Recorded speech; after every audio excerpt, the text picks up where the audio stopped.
This technique is useful when layering the first wash, adding the shadows, and painting the details. The technique is pretty straightforward. Your brush is wet and the paper is dry. Hence, the pigment will only spread where it is intentionally painted. So for example, I wanted to do the first wash on the face. All I need to do is wet my brush, load it with the pigment, and carefully paint it on the area I want covered.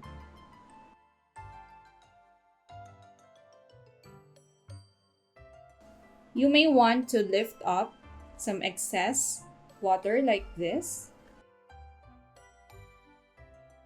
as it might produce blooms later. So what you can do is grab a paper towel, pat your brush dry, and use that to lift the excess paint. One thing that you have to consider though when doing this technique and all the other watercolor techniques that I will demonstrate is the size of the brush. So for example, if we use a brush bigger than the size, it would take mastery and experience for you to be able to use just the right amount of pressure to cover the intended area. On the other hand, if you use a brush that is smaller than the size, then it would take longer to cover the shape since you will run out of pigment and water and you will need to reload your brush. You can also use the same technique with 2 or more colors. For example, I want this braid of hair to have a gradient that changes from blue to pink. So what I'll do is paint the first half with blue, rinse my brush, tap the excess water, and load it with the second color, and immediately paint that on the hair. Now, what you really want to practice is painting thin lines. For example, I have to paint the bangs of this character. You will have to apply light pressure to achieve thin lines. This looks simple as I am doing it, but I've been painting with watercolor since 2018, so I have enough experience and I know how my brush works. So I know just the right amount of pressure it needs for me to be able to paint the thin lines. And from time to time, you should also change from big brush to small brush or vice versa, depending on the shape and the size that you want to cover. That is wet on dry. In the next video, let's discuss about wet on wet.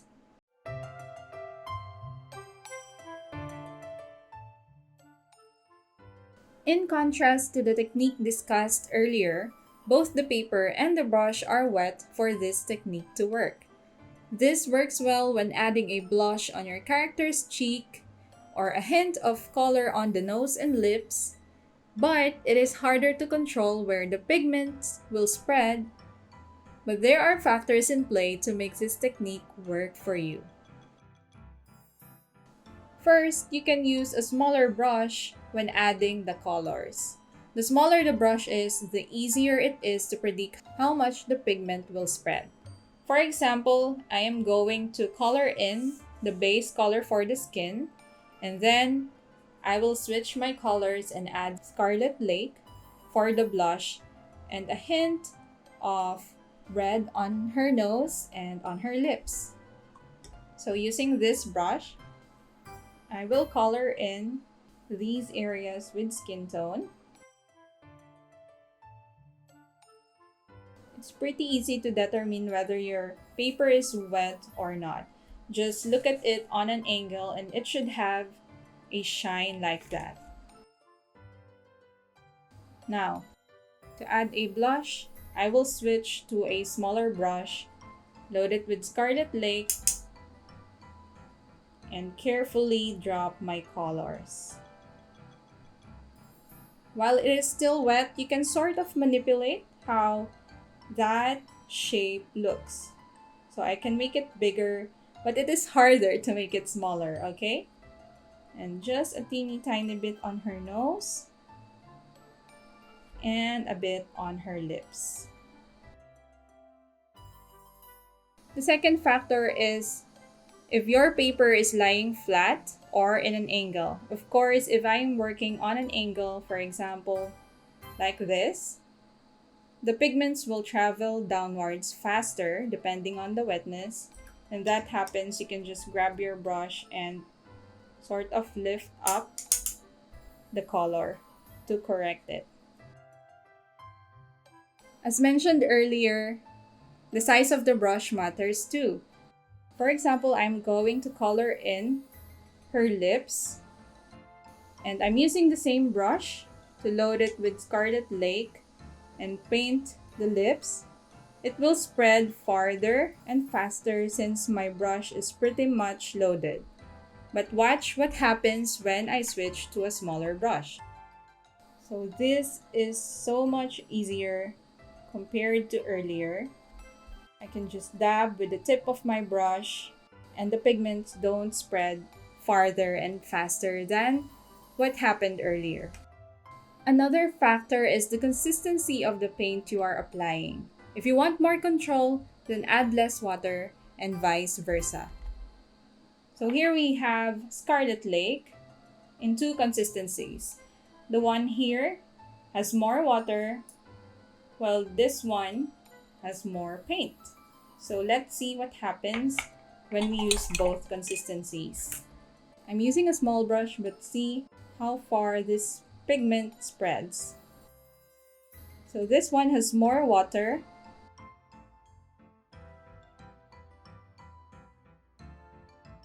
Then, since I want to control how far the pigment spreads on the second example, I will just dab my brush on my paper towel to get rid of the excess water. Then again, reapply paint. So this is so much thicker now, and carefully paint the shape. Now I have more control where my pigments will go.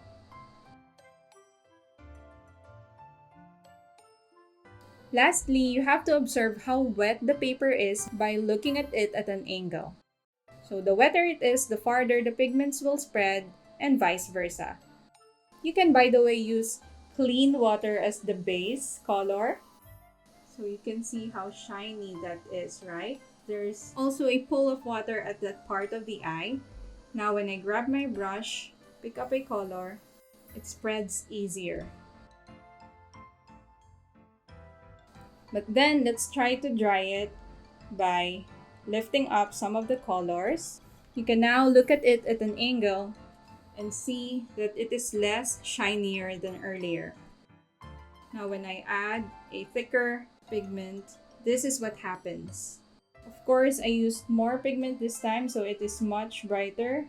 The pigments also don't get too far compared to earlier. That is wet on wet technique. In the next video, let's discuss how to layer watercolors.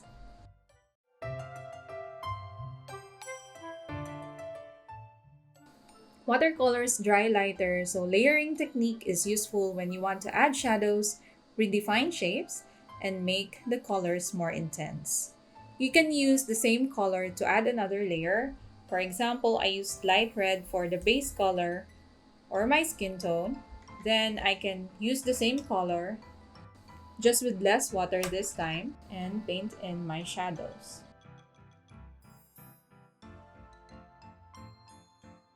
You can also use another color, and the first color will work as an underpainting. For example, this blue here, I want to layer it with, let's say, pink, and let's see what happens.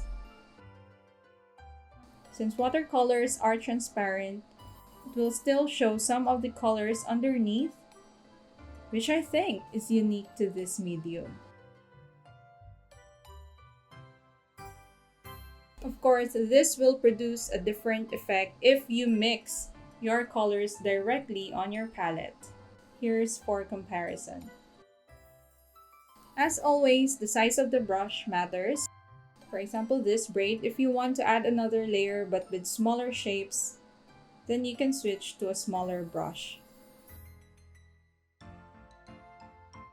You can also add another layer by using the wet on wet technique.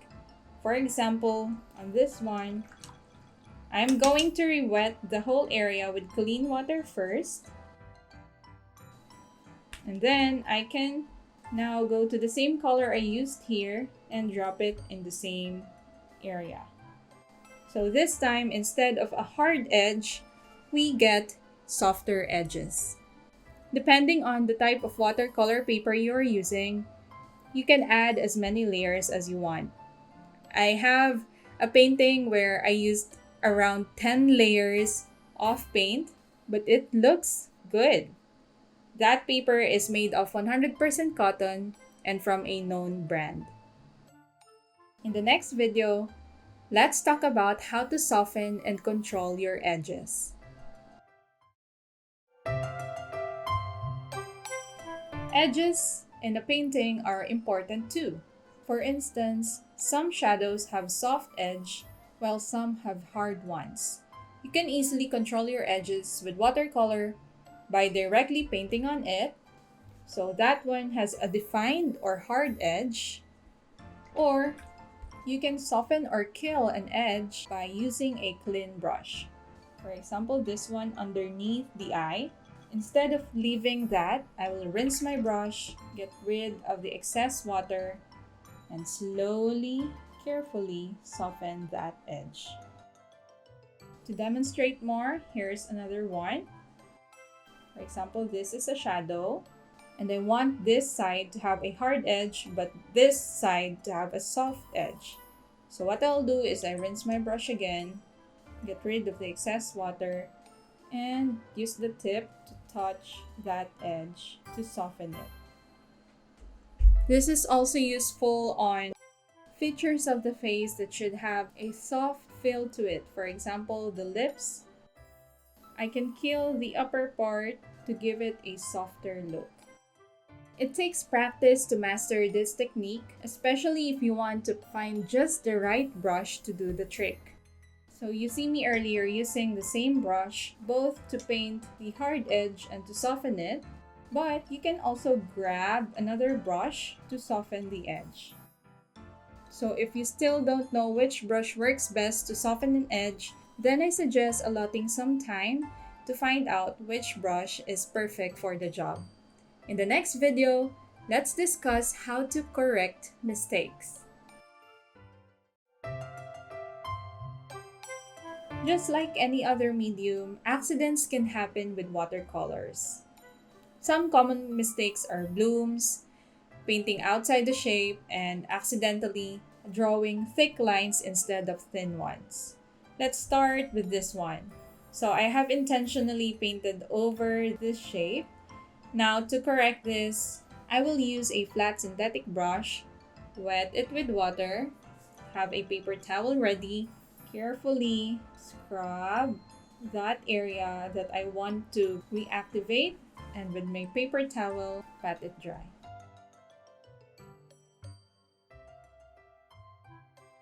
Let's try it again on this color. This one is Carbazole Violet and it is more staining than my Cobalt Blue. So you can see that I wasn't able to lift up all the colors perfectly. But this is better than earlier. So it also depends on the pigment that you are using. Now, this one is on the second layer. Let's try if we can correct this mistake. Looking closely, I also lifted up some of the base color, so I think it's better to just let this go. Another one is accidentally painting thick lines. This happens when you're not familiar with the brush that you're currently using and you're not used to drawing thin and thick lines yet. For example, adding eyelashes and you accidentally added more pressure than you intended to. You can correct this by immediately lifting it with a paper towel. If it doesn't come off completely, then you can use the technique I showed earlier. It isn't 100% erased, since the color I'm using is neutral tint and it is pretty staining, but it is so much better than earlier. Now we have to wait for this to dry before drawing another set of lashes. Another one is blooms. So looking closely, you can see that I accidentally created blooms on this eye. It looks great, but if you did not want that effect on this part, you can use a clean, damp brush and scrub over the area and try to erase the blooms or the cauliflower shape. Then add and drop the same colors that you used earlier for the eye, or you can let this dry and then add another layer for the effect that you are after. To cover up the mistake that we did earlier on this part, I'm just adding another layer of shadow. And on this one, since this has dried completely, we can paint the eyelashes again. Of course, the last and most important technique in correcting mistakes with watercolor is to just let it go and let it be a part of the final artwork. I'm so excited to get started on working on our character. See you in the next video and let's start painting.